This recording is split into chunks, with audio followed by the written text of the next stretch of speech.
my friends. Hope you appreciated those commercials too. Let me make a little plug for those who support this radio show.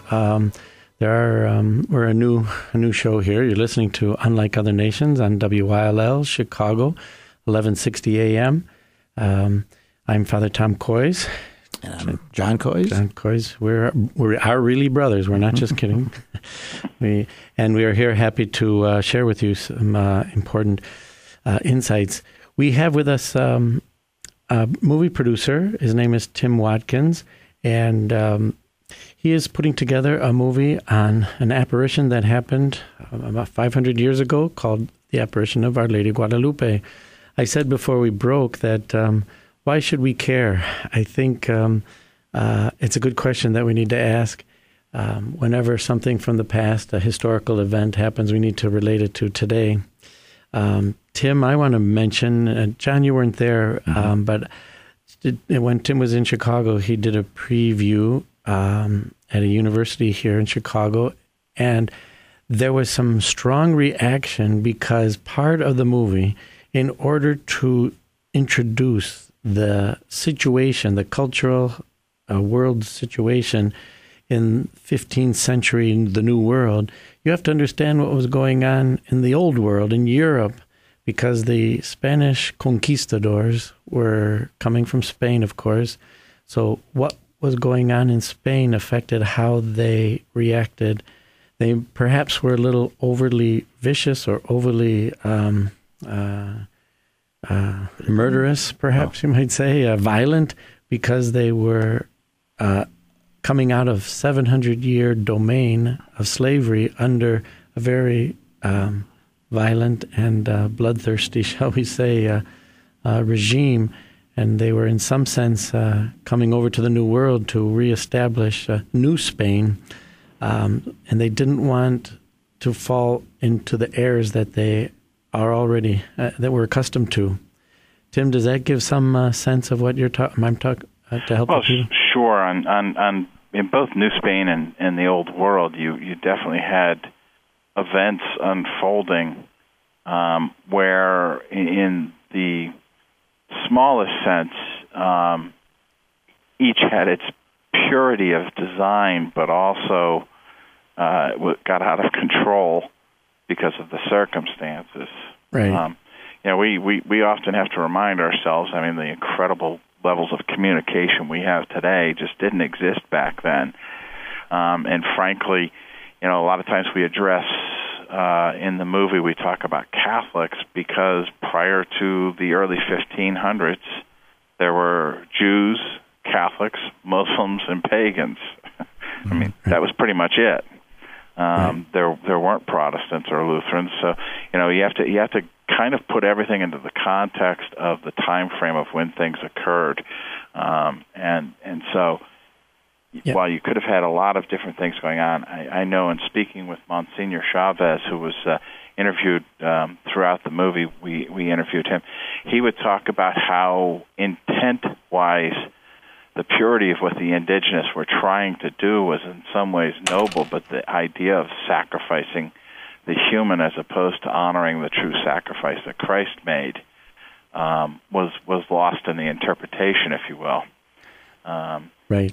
So, you had the Spaniards who went through an 800 years war. There was the Muslim Crusades, the Christian Crusades, and basically battling for existence in many ways. The general design of the Moors who invaded from Africa was to eliminate and take over Spain and the Iberian Peninsula and then move their way further into Europe. Had it not been for the Spaniards' resiliency and commitment in many ways to the Catholic Church, they might have faltered and given in. Now, we landmark several occurrences of apparitions, visions of the Virgin Mary that helped inspire them. And so we unfold kind of an interesting thing here. I think today we if you ask somebody about Our Lady of Fatima or Medjugorje or somewhere else, people sometimes forget that that's the same lady. It's the Virgin Mary. Sure. It's all the Virgin Mary, the Mother of God. Following a plan by her Heavenly Father. And God is her Father as He is ours. Exactly. Following His plan. So one of the relevant points here is that Our Lady of Guadalupe is not just a Mexican thing. Right. Now, she appeared precisely at a place where, as one of the Bernal del Castillo, who did a lot of the writing for Cortez and his conquest, it was described in his writings, and I believe it was said by Cortez, but that this was the seat of the devil. And for what they were doing, they were just bloodthirsty, eating each other, basically, for sustenance, because they did not have a lot of crops at the time. They had a lot of famine. And they saw this as the seat of the devil. Now, it's interesting, in early times when Jesus Christ was around, the center of the universe was what? It was Rome, right? Yes. So everything happened around Rome. Well, oddly enough, Mexico City is almost spot on the middle of the Americas. Exactly. And that was where most of civilization was centralized.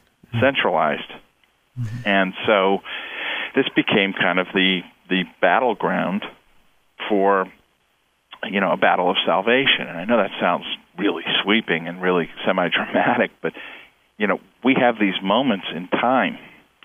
In a previous film that I had done called In the Face of Evil, on Ronald Reagan's battle to defeat communism, we talk about things such as in 1985. Now, this is something we can all put our fingers on a little bit easier. Mm-hmm. Is 1985, where the Russians were ready to push the button. Mm-hmm. And the world would have been a very different place had they done that. Extremely different. So there are points when men and women of better judgment are able to make things happen. And a lot of times, Ronald Reagan was and I don't want to get too far off on that, but he was had a very religious undertone to his entire life. Mm-hmm. He saying at one time, if we ever forget we're one country under God, we'll soon be a country gone under. And Touche. It's very important that we understand the very central focal point, like the very focal point of the image of Our Lady of Guadalupe, is not the fact that she's there on this garment, but that she's actually pregnant carrying Jesus Christ. The reaction that I think a lot of young people have hearing about the wickedness of that Maya or Aztec culture, shall we say, is many young people are trained to say they had a different culture. They are doing just as good or bad as we are. There's a kind of a neutralization of any values. I was trying to explain the superiority of Christianity to some of my teenagers. There was another powerful movie out called The Stoning of Cerro Raya. Yes, there I am. Yes, about a woman who was stoned to death. And I said, after we watched it, one of the teenage boys says, well, and that's supposed to make us believe that our culture is better than theirs? And he was saying it sincerely as a kind of a critique, as if he knows he's not supposed to be thinking that a Christian culture has something over another culture. And one of the girls answered after watching this. I didn't even have to answer him because one of the girls just said, well, duh, because we just saw a woman being put to death for a crime she didn't even commit. Even if she had committed the adultery, it wouldn't have bbeen fair to her to kill her without doing anything to the man. But there's a reaction to this movie that I believe is going to be it's going to be important for young people to see this movie, to understand that Christianity was a good thing for this side of the ocean. That there's a fantasy about the Indian cultures, that they lived in peace and they traded their bows and arrows, and it was the evil white man that came across the ocean and destroyed the beautiful paradise that was over here. Let me get in, Tom. Tim, where might this movie be shown? Again, to remind listeners, It's called The Blood and the Rose. Where do you plan to distribute it? Is it going to be in theaters, on cable TV? Where do you plan to show it? Well, Father Tom wonderfully mentioned two other films, Apocalypto and The Stoning of Soraya M. And my executive producer was the producer for both of those films, Steve McAbeedy, who also did a little film called The Passion with Mel Gibson. So we are still planning our distribution plans, and details are as of yet unknown. We hope to have more information in the near future. We're looking and targeting the month of May because of the month of Mary. But we are also exploring other strategies. Well, Tim, we've run out of time, so thank you so much for being with us. See you next week. Thank you for listening to Unlike Other Nations with your hosts, the Coys brothers, John and Father Tom. If you see the need for programming such as this, please pray for this ministry and consider a financial gift. No amount is too small. Send your check to Immaculate Conception Parish, 2745 West 44th Street, Chicago, Illinois, 60632. Make your checks out to Immaculate Conception. If you'd like to ask a question or would like prayer, send Father Coys an email at ftcoys@aol.com